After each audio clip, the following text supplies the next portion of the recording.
सबसे बड़ा मिसकंसेप्शन जो हमें स्कूल में पढ़ाया गया था वो ये था कि सन बिल्कुल स्टिल है और बाकी प्लैनेट्स उसके अराउंड घूमते हैं। ये हमें इसलिए बताया गया था क्योंकि अगर छोटी क्लासेस के बच्चों को डायरेक्टली बड़े लेवल की बातें समझा दी जाती तो उनके सर के ऊपर से निकल जाती। जैसे मैथ्स में स्टेप बाय स्टेप कॉन्सेप्ट समझाए जाते हैं, वैसे ही यूनिवर्स के कॉन्सेप्ट्स भी सिंप्लीफाई करके पढ़ाए गए। लेकिन असल में यूनिवर्स एक फ्लैट शीट नहीं है जिसमें ऑब्जेक्ट्स बस रखे हुए हैं। हर चीज मोशन में है।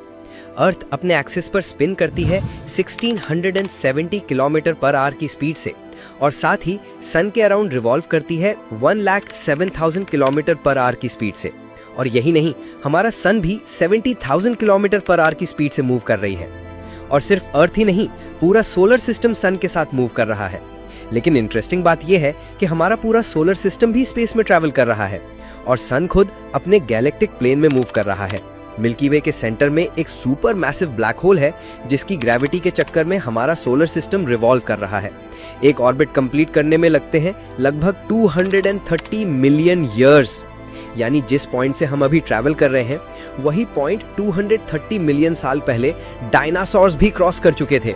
और यहाँ ट्विस्ट ये है कि सिर्फ सोलर सिस्टम ही नहीं, हमारी पूरी मिल्की वे गैलेक्सी भी मोशन में है और वो ट्रैवल कर रही है लगभग 390 माइल्स पर सेकंड की स्पीड से। मतलब जब से आपने ये वीडियो देखना शुरू किया है तब तक हम यूनिवर्स में 93,600 माइल्स यानी 1.5 लाख किलोमीटर ट्रैवल कर चुके हैं। अब सवाल ये है, हमारी गैलेक्सी जा कहाँ रही है? आंसर है एक मिस्टीरियस रीजन जिसे कहते हैं द ग्रेट अट्रैक्टर। ये सिर्फ हमारी गैलेक्सी को नहीं बल्कि आसपास के एक रीजन की लगभग 1 लाख गैलेक्सीज को अपनी तरफ खींच रहा है। ये रीजन तकरीबन 500 मिलियन लाइट ईयर्स तक स्प्रेड है। साइंटिस्ट ने इसे ग्रेट अट्रैक्टर नाम दिया है, लेकिन अभी तक किसी को नहीं पता कि ये असल में है क्या।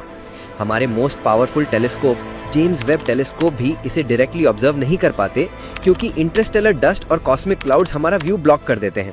ये एरिया जोन ऑफ अवॉइडेंस कहलाता है और ग्रेट अट्रैक्टर इसी के पीछे छुपा हुआ है। सोचो कितना अमेजिंग है कि हम अर्थ की सरफेस पर खड़े हैं और बिना फील किए लगातार यूनिवर्स में मोशन में है।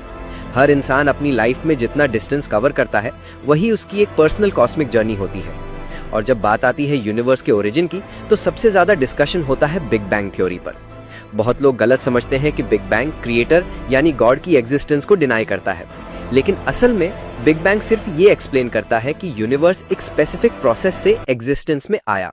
कुछ भी अपने आप नथिंग से स्टार्ट नहीं हो सकता, एक क्रिएटर का होना जरूरी है।